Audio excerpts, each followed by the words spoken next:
दोस्तों, पूरे गांव में हाहाकार मचा हुआ है। पूरे गांव के लोग परेशान। आखिर ऐसा क्या हुआ उस गांव में? क्या आपने पहले भी कभी कपीसा का नाम सुना है?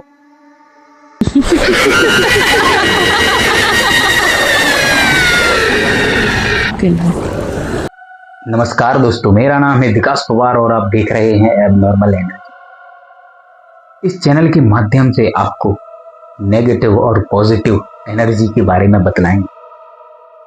और आज की कहानी कुछ ऐसी ही है जो रियल स्टोरी पर बेस्ड है।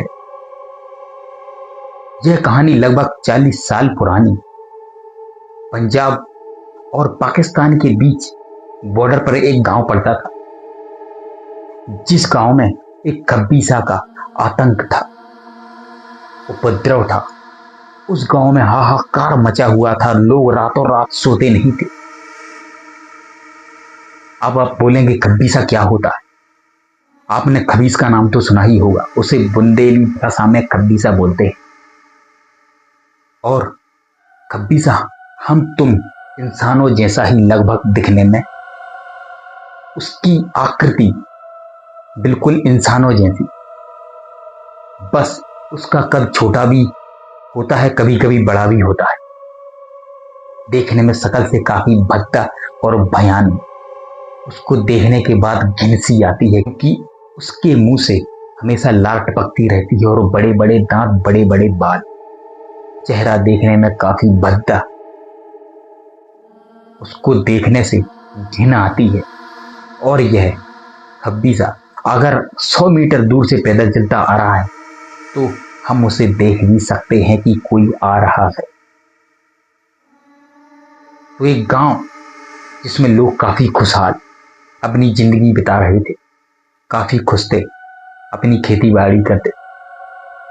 क्योंकि यह कहानी 40 साल पुरानी है। उस समय पे ना ही कोई टैक्सी, घोड़ा गाड़ी कुछ भी नहीं था। पुराने कच्चे मकान बने हुए थे। और यह गांव एक जंगली एरिया में पड़ता था।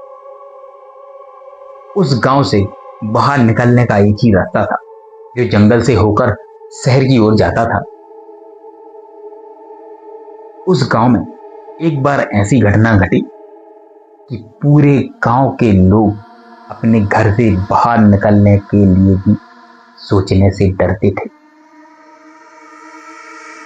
उस गांव में एक कबीसा ने ऐसा हाहाकार मचाया, ऐसा भयानक अपना रूप दिखाया कि गांव के लोग रोने पर मजबूर हो गए। एक बार क्या हुआ कि एक व्यक्ति जब गांव से बाहर जा रहा था तो उसे कुछ पीछे से आवाज सुनाई। सुनसान रास्ता था, काफी घना जंगल। पीछे से उसको सिर्फ एक आवाज आई और वह आवाज थी, बीड़ी दो, बीड़ी दो। मतलब पीछे से कोई आवाज लगा रहा था कि मुझे बीड़ी दे दो। और वह और कोई नहीं, एक कबीसा था। वह पीछे से आवाज लगाता कि बीड़ी दे दो। वह कबीसा सिर्फ बीड़ी का लालची था। उसे अगर कोई बीड़ी दे देता तो वो बीड़ी पीकर अपने स्थान पर वापस चला जाता। लेकिन जिस व्यक्ति से वह बीड़ी मांगता, उस व्यक्ति को वह जाने देता, उसे कुछ भी नहीं करता। लेकिन जिस व्यक्ति ने अगर उसे बीड़ी नहीं दी तो उसके बाल जलाकर छोड़ देता था। और वह कबीसा उन लोगों के बाल जलाया करता था जो उसे बीड़ी नहीं देते थे। वह उनके बाल किसी 2 पत्थरों की मदद से उससे चिंगारी निकालकर उनके बाल जला दिया करता था। लेकिन वह कबीसा सिर्फ उसी व्यक्ति को परेशान करता, उसी से बीड़ी मांगता जो उस रास्ते से अकेला निकलता, अकेला गुजरता। एक बार क्या हुआ कि एक व्यक्ति उसी रास्ते से शहर की ओर जा रहा और पीछे से कबीसा ने आवाज लगाई, बीड़ी दे दो, बीड़ी दे दो। और उस व्यक्ति के पास बीड़ी भी थी।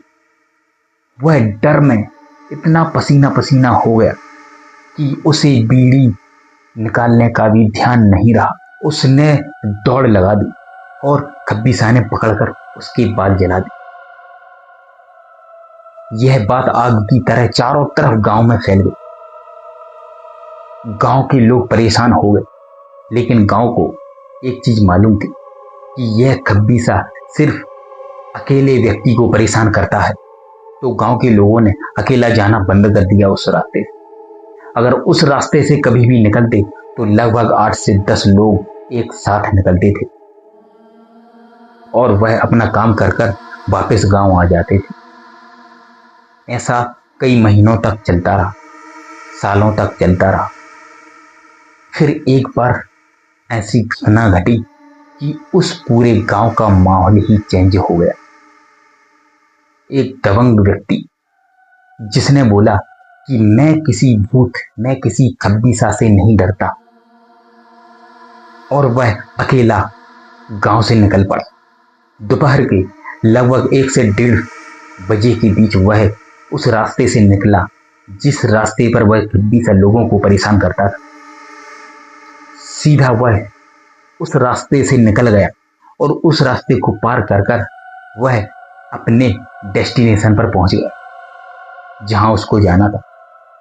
और वहां जाने के बाद वो काफी खुश हुई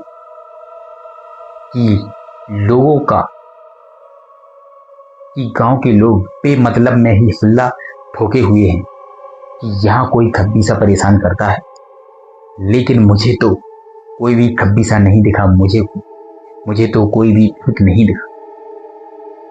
लेकिन जब वह व्यक्ति वापस लौटकर गांव को आया तो रात के लगभग 8:30 बजे हुए थे। वह आराम से चलता जा रहा था। घना जंगल, चारों तरफ पेड़ और जमीन पर सूखी पत्तियां बिछी हुई थी। उसको पूरे जंगल में सिर्फ पत्तियों पर चलने की आवाज आ रही थी स्वयं की। बस कुछ दूर चलते ही वह पसीना पसीना हो गया। उसे ऐसा लगा कि मेरे साथ कोई दूसरा व्यक्ति भी चल रहा है, क्योंकि जो सूखी पत्तियां डली हुई थी उन पत्तियों में 2 व्यक्तियों के चलने की आवाज आ रही। यह समझ गया कि मेरे पीछे खब्बीसा है, और इसके माइंड में जैसे ही यह बात आई तो पूरा शरीर पसीना पसीना, दोनों पैर कांपने लगे और आराम आराम से चलता जाता। इतना डर गया कि डर के कारण उसके मुंह पर भगवान का नाम भी नहीं आया। और थोड़ी ही देर हुई थी और वही कार्यक्रम चालू। पीछे से एक हल्की आवाज आई, बीड़ी दे दो। और यह व्यक्ति इतना डर गया कि इसने दौड़ना चालू कर दिया। लगभग 100 से 200 मीटर दूर तक यह दौड़ता गया और वह पीछे पीछे खब्बीसा इसके लगा रहा।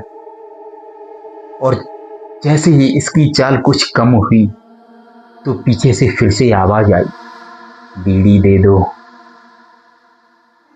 इतना बोलने के बाद उस खब्बीसा ने इसके कंधे पर हाथ रख दिया। भाई साहब, आपको क्या बताऊं, उस व्यक्ति ने वहीं उसी जगह स्पॉट पर मूत दिया। उसका पेशाब निकल गया और कांपने लगा, और कांपते हुए और तेज चलने लगा।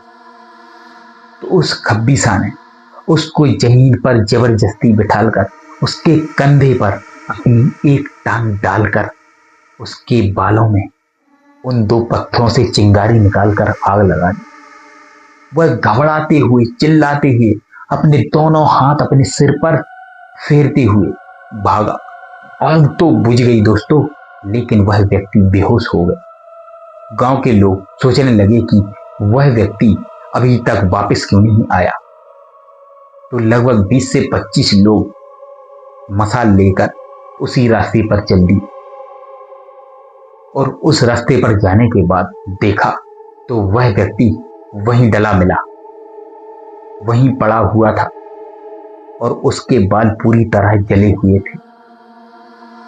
उसको उठाकर वापस गांव लाए और उससे घटना पूछी तो उसने स्वयं बताया कि मैं इतना डरा हुआ था कि मेरे मुंह से आवाज भी नहीं निकल रही। मैं तो यह कोई झूठ मान रहा था कि क्या खब्बीसा होता है या भूत होता है, लेकिन आज मैंने स्वयं अपनी आंखों से देखा। उसकी आंखें इतनी बड़ी बड़ी और सफेद सफेद थी कि अगर मैं अपनी आंखें बंद करता हूं तो उसका ही चेहरा नजर आता है। ऐसा बोलने के बाद वह एक बार फिर से बेहोश हो गए, क्योंकि वह व्यक्ति काफी डरा हुआ था। फिर गांव के लोगों ने एक डिसीजन लिया कि इस खब्बीसा का कुछ ना कुछ तो करना पड़ेगा। फिर उन गांव के लोगों ने एक ऐसी प्लानिंग की कि उसी रास्ते पर किसी हिम्मत वाले व्यक्ति को भेजा और वही घटना उसके साथ घटी कि खब्बीसा पीछे से आया और बोला बीड़ी तो पता है उस व्यक्ति ने क्या किया? जैसे ही उस खब्बीसा ने बीड़ी मांगी तो उस व्यक्ति ने पीछे मुड़कर उस खब्बीसा के कंधे पर कुल्हाड़ी मार दी। और जैसे ही कुल्हाड़ी मारी तो वह खब्बीसा पूरा लाल हो गया ऊपर से नीचे तक। देखने में ऐसा लग रहा था जैसे किसी ने इस पर कलर कर दिया हो। यह देखकर वह व्यक्ति डर गया और दौड़ता हुआ अपने गांव वापस चला आया। फिर क्या था दोस्तों, उस गांव में उस दिन से ऐसा हाहाकार, ऐसा उपद्रव, ऐसा भयानक तांडव हुआ कि लोगों का घर से बाहर निकलना दुश्वार हो गया। चाहे दिन हो या रात हो, गांव से कोई भी बाहर नहीं निकल पा रहा था। गांव से तो ठीक, घर से भी रात के समय कोई बाहर नहीं निकल पा रहा था। और माँ बाप अपने बच्चों से बस दबी आवाज में एक ही बात बोलते थे कि बेटा आवाज नहीं करना, बेटा जोर से नहीं बोलना। उस खब्बीसा ने उस गांव का हाल ऐसा किया कि पूरा गांव पूरी रात रोता था। तो आखिर क्या हुआ उन गांव वालों के साथ कि आपको सोचने पर मजबूर कर दे। तो यह कहानी कंटिन्यू रहेगी, इसका सेकंड पार्ट में जरूर लाऊंगा। तो दोस्तों, यह रियल स्टोरी पर बेस्ड एक खब्बीसा की कहानी लंबी हो जाती, इसलिए मुझे इस कहानी का समापन करना पड़ रहा है। इस कहानी का अगला पार्ट मैं जरूर लाऊंगा। तो दोस्तों, कैसी लगी आपको मेरी ये पहली स्टोरी? अगर आपको यह स्टोरी पसंद आई हो तो कमेंट में जरूर बताएं। और यह मेरा इस स्टोरी का पहला वीडियो है। अगर कोई गलती या कोई आपको ऐसा कुछ लगा हो कि इस वीडियो में यह चीज गलत तरीके से हो रही है तो आप मुझे कमेंट में बता सकते हैं। मैं उसे सुधारने की कोशिश अवश्य करूंगा। ओम नमः शिवाय दोस्तों, जय श्री राम। बने रहिए हमारे साथ एबनॉर्मल एनर्जी के साथ। जय हो।